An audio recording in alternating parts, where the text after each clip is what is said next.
the MC of this symposium, Joanne Serena. Good morning. Good morning, everyone. Welcome, ladies and gentlemen, to the 10th anniversary of the Stakeholder Symposium. For the past few years, I've been behind the scenes planning this event with a great team of people. I'm honored to welcome you all here today, and I'm really excited to bring you this year's program. The ISO hosts a lot of events. I think many of you attend a lot of them. My team oversees all those meetings, so I am intimately aware of how many we have. But this one is really unique and it's special. It is one time a year we all descend in one place, all our customers, stakeholders, regulators, industry players, connections through the West. We are gathered in one location. More than 1,000 of you have converged from near and far. Those of you who have traveled, thank you for coming, and also welcome to Sacramento. We have guests here from 33 different states. That's a lot, more than half our nation. This is certainly a clear indication of the collaboration and engagement across so many organizations in our industry today. We also have many first-time attendees, so I welcome you here for the first time. Those that couldn't attend, we are live streaming, so virtually those individuals, welcome. And please tell your colleagues, if they couldn't be here, they can see the event live. This symposium is a great opportunity to connect with people that you may not normally do on a daily basis. So I invite all of you to take full advantage of the extra networking time that we've built into the program as well.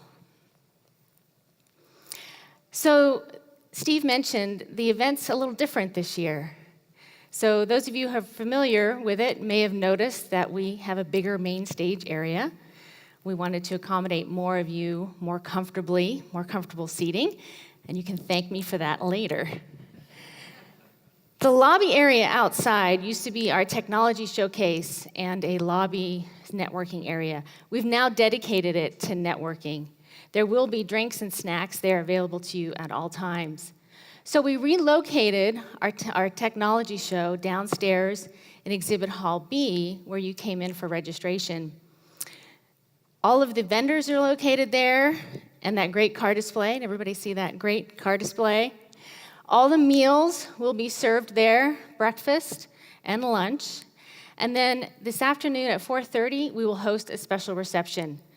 This reception we'll be providing some great appetizers, some action stations, and small plates, which replaces dinner.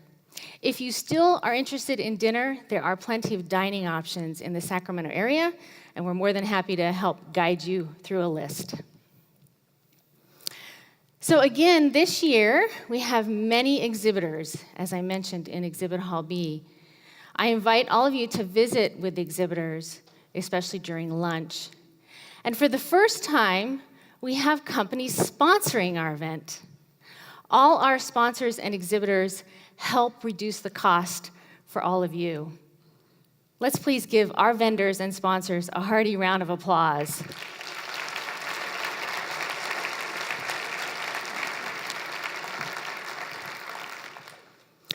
So over the past 9 years of the symposium, we've covered a lot of topics. We've covered transmission planning, renewable integration, regionalization, regulation, and countless others I can't list here today. This year, we're going to take you on a little bit of a different journey. We're going to talk about what is happening in our industry, where we are going, and what technologies are going to help us get there. We will feature 4 sessions today, and you do have on your badge a little kind of mini-sized agenda, and that's to help reduce, printing of materials, so you have it nice and handy as well. So you can reference it at any time. So today we're going to have 4 sessions. We're going to begin with a session where we do some what-if scenarios. grid scenarios that we're going to orchestrate right here on the stage about what potential futures look like. We will then take a drive into the transportation space and hear from a leading car manufacturer. We'll have lunch downstairs, buffet lunch, and then after lunch, we're going to feature 2 experts on storage. Storage is a hot topic in our industry today. We're going to talk with 2 experts that cover the technology and the economic viability of storage. We're going to wrap up the day with a final session, a prestigious group of experts who are going to share their story and viewpoints on the realities of the energy transformation. We're then going to invite you for a reception downstairs. That's where the bars will be. You have drink coupons in your badge. You'll be able to cash those in. And first time being MC, that's where I'm going to be at 4:30, guaranteed. Okay, so then tomorrow we feature 2 sessions. We're going to explore a new angle on the transportation sector, where we're going to talk about trains and automobiles, focusing more on the mobility sector. We then feature our final session. Shell International will present their World Energy Model Scenario. It's a unique opportunity to see what Shell is predicting for our future. So as you can see, we have a lot in store today and tomorrow. We're looking forward to bringing you these engaging topics over the next day and a half, mixed with some great networking opportunities. So, a couple of final housekeeping items. We do have the honor of having commissioners here in the room with us today. So please be mindful of ex parte communication guidelines. And lastly, I have one thing to ask of you. I need everyone's help. We have a packed program, and I do want to keep it on schedule. So if you could all tune your ear to the chime, yes, directing you back here after the breaks and after lunch. All right, so to welcome you on behalf of the ISO board, I would like to introduce to you our chair, Dave Olson. He is our chair, board of directors. Dave has been a long-standing member of our board and a critical part of our leadership. He's been a pioneer and advocate for clean energy for many years, particularly wind, solar, hydro, and geothermal power projects that he has led in more than 20 countries. In addition, Dave's held prominent leadership positions for major companies and nonprofit organizations. Among his many achievements, he established an early precedent of tracking a company's GHG emissions and getting companies committed to wind and solar energy. It is my pleasure to present our chair, Dave Olson.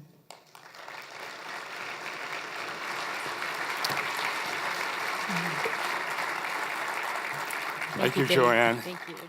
Good morning. Just in case you're not feeling welcomed enough, here's another welcome on behalf of the ISO board. We really look forward to the symposium every year because it gives us an opportunity to engage in person with as many of you as we can, especially those of you who aren't able to come to our meetings. So to help you identify all of us, so you can seek us out in the hallway today and tomorrow, I'd like to introduce my fellow board members. UC Davis law professor Ash Bhagwat. Ash, where are you? Oh, hey. Former California Public Utilities Commissioner Mark Farron.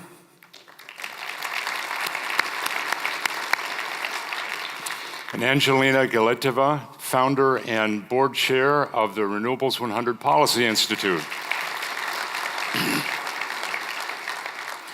Our fifth board member, Richard Mullen, is not able to be here today. If you've seen our strategic vision, you know that we're focused on operating the grid reliably as we decarbonize and decentralize electric service all in the context of what has to be unprecedented electrification. Meeting California's greenhouse gas goals means electrifying just about everything. Most transportation, all heating and cooling, water heating, cooking, many industrial processes. The technical issues are complex. The political challenge is much more difficult.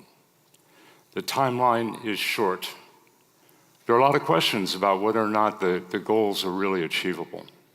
So I'd like to offer some perspective. When I started my first wind power company in 1980, California got less than 1% of its electricity from non-hydro renewables. And all of that was from the Geysers geothermal project, about 100 miles from here. The California Energy Commission had just issued its first set of building and appliance standards, which put the state on trajectory to keep electric use, per capita electric use flat, even as our economy and population grew rapidly. The Public Utilities Commission was getting ready to prioritize energy efficiency by decoupling kilowatt-hour sales from utility profits. And there was an explosion of renewable energy development fueled by standard offer contracts. But despite all of that, in 1990, California still got only about 5% of its electricity from wind, solar, geothermal, and biomass. And opposition to adding more was increasing every year. I never thought that I would live to see the day that California would get even 50% of its electricity from clean resources. So the message is this. Yes, the challenges of electrification done equitably are daunting. But we've climbed a hill like this before, and I think we can have confidence that we can do it again, and maybe faster than now seems possible. One of the prerequisites of low-carbon electricity is the ability to share resources across borders easily and inexpensively. No state can decarbonize all on its own. Resource diversity, geographic diversity, time zone diversity, and the regional coordination that unlocks access to that diversity are essential. The ISO created the Western Energy Imbalance Market to help build that kind of closer regional coordination, and we're going to hear about that now. Thank you very much.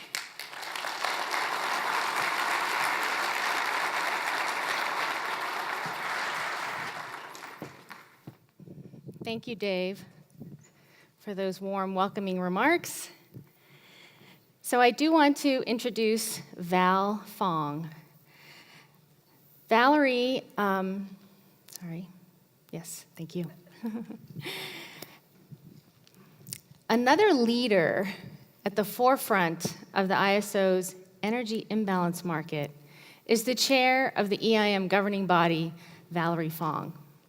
Having held industry and utility positions at PG&E and the city of Palo Alto, she brings a wealth of industry and market expertise to her role. Valerie serves on a number of boards and has been a leading supporter and proponent of our new energy imbalance market, which helps us better coordinate our grid regionally. I am pleased to announce Valerie Fong.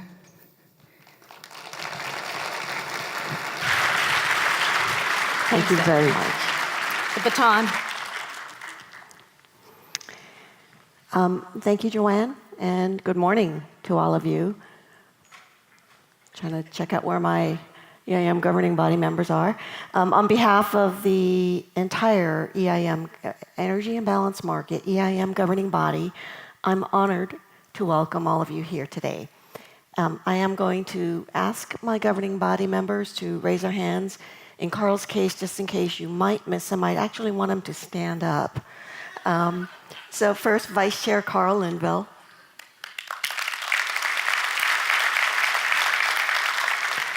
Governing Body Member Travis Kavula.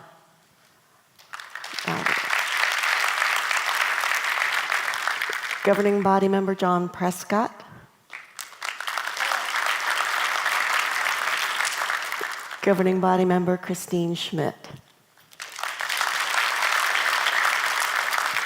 We also have significant representation from our EIM current and committed members, and those include the Balancing Authority of Northern California through the Sacramento Municipal Utility District, one of its members, Idaho Power Company, Los Angeles Department of Water and Power, NV Energy, Pacificor, Portland General, PowerX, Puget Sound, Seattle City Light, and Salt River Project. As Dave mentioned in his opening remarks, our industry is changing at an unprecedented rate.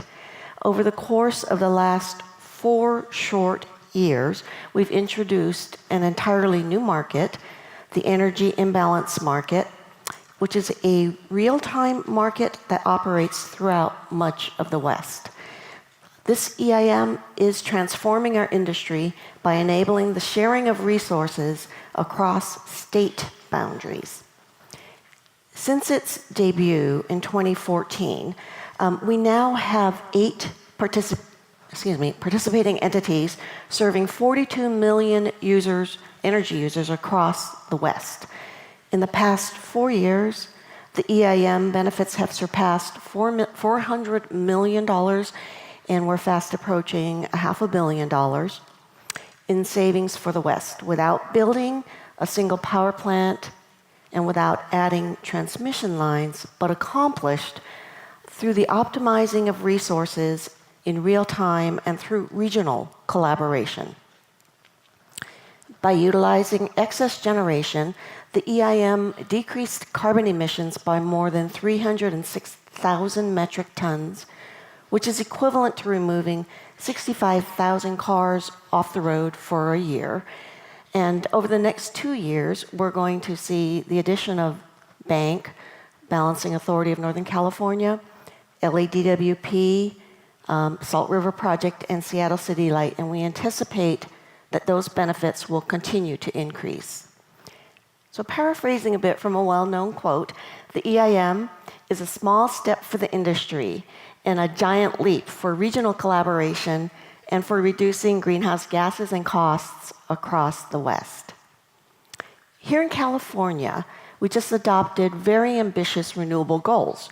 The EIM can help us reach these goals and is another important tool to help tackle the challenges of integrating high amounts of renewables. The ISO is committed to enhancing its day-ahead market and exploring the opportunity of expanding that market to those participating in the energy imbalance market. While we reflect on the progress that we've made to date, we also know that we have a lot of work ahead of us still. We look forward to our continuing efforts to evolve the EIM to the benefit of our participants. Thank you.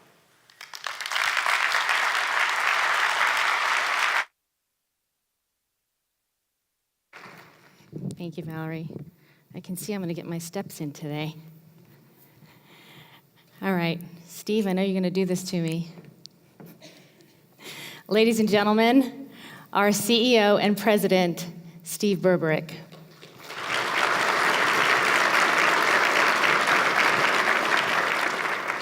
I know you already saw me once, so I'll be quick about it, but I do want to just reflect a little bit for a moment. This is the 10th year anniversary of the Symposium. We've come a long way. We used to do this over in the Sheraton. We had a couple hundred people, and they were kind of crammed in there, and we had some interesting adventures along the way. We tried to have a discussion with several hundred people with microphones, and that was a complete disaster, so we didn't do that ever again. We had well-planned events like panels up here that went awry. You may recall when our very own Mike Peavy, former chair of the Public Utilities Commission in California, was on a panel but decided to do a keynote address. we adapted to that. We had another panelist, a gentleman named Gavin Purchase, who many of you may know, who is a motorcycle enthusiast, and he was supposed to be on a panel. He didn't show up until about 8:59 for a 9 o'clock panel, kind of came skidding in, motorcycle helmet still on, pulled it off, put his hair back, and did a great job. Unfortunately, Gavin has passed on, and we're sorry to hear about that, but we're delighted to have had him while he was here. So we had lots of great things, and I see Pete Smith, and I can't help but recall when Joe Kennedy was here. And you may know that Joe was going through his speech one night. He was our after-dinner speaker, and he's going through his papers, and they're getting all mixed up. And he looks over at Pete and says, "Pete, where the hell am I?" And Pete kind of just does one of those. Joe tosses his stuff in the air. He beats on the podium a few times and says, "Shame on all of us for not helping the poor more." But that was Joe's message, and I think he delivered it well. So we've come a long way. We've had speakers from Solar City and steel companies and Apple and Nest and all of those things so far.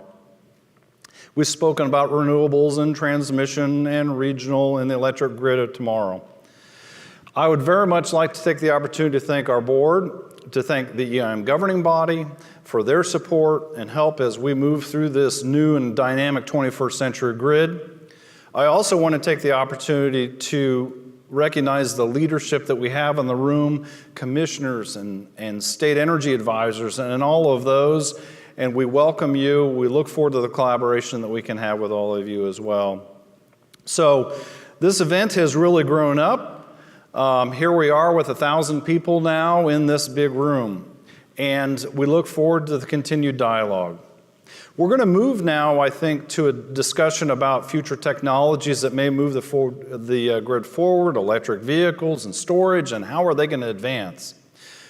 At the ISO, we'd like to we put together a little video clip, and we're going to show that to you now about how we see it evolving. Our world has changed over the past 100 years. Our snail mail has turned to email. We've traded our TVs and radios for Netflix and iTunes. Instead of going to the store down the street, we do our shopping online, and we pay with crypto instead of cash. Robotics has changed the world of work, while cloud storage allows you to work from anywhere, and our cities are filled with an Internet of Things that communicate with each other to streamline our daily lives. Our world is transforming, and the electricity industry is changing too.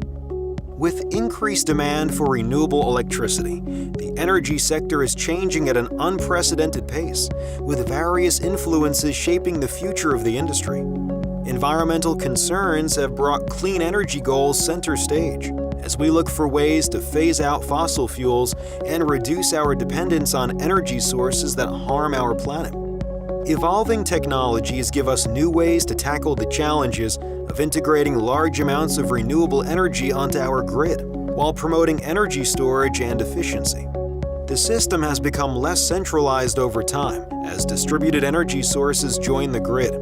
Market influences demand competitive pricing to promote healthy investment, while renewable energy policies evolve at the government level. Consumers are no longer mere users of energy, but producers, generating their own power. Today's consumers are more informed and demand more options and lower rates for their energy needs. The global energy industry now faces the challenge of navigating these influences to create a reliable system that can sustain the energy needs of the changing world.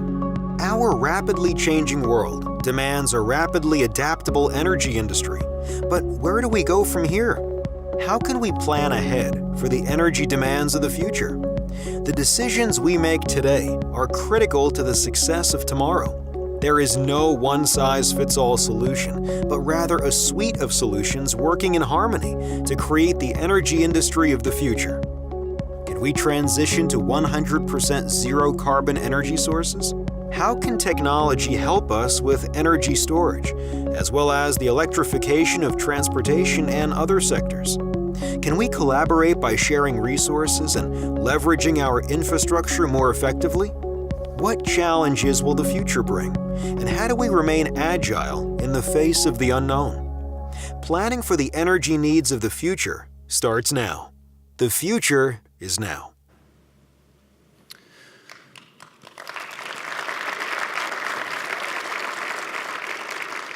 I really think that sums it up. How do we stay agile in the face of uncertainty in a changing world? And I think that's what our discussion needs to be about over the next day and a half. How are we going to mold it and shape it and make it something unique and something successful and keep a reliable grid that's economic? How will we do all those things? We have to embrace it, though, and be able to adapt to the change. And the world is littered with those who have not. The BlackBerries of the world, the Polaroids, Blockbuster, you name it. They all went down because they did not grow and they did not adapt. We're going to have an opportunity today to have a discussion about electric vehicles. Are they going to be critical for the future grid, or are they a threat to the future grid? I submit that if we do it right, they are the former. If we do it wrong, it's the latter. And we're going to have to figure out how to do that. Battery storage, the technologies are growing and proliferating and falling in costs, and they could be the next killer app, and what will that look like? So that's what we're going to talk about in the next few days. I'm going to turn this back over to Joanne. Thank you again for being here.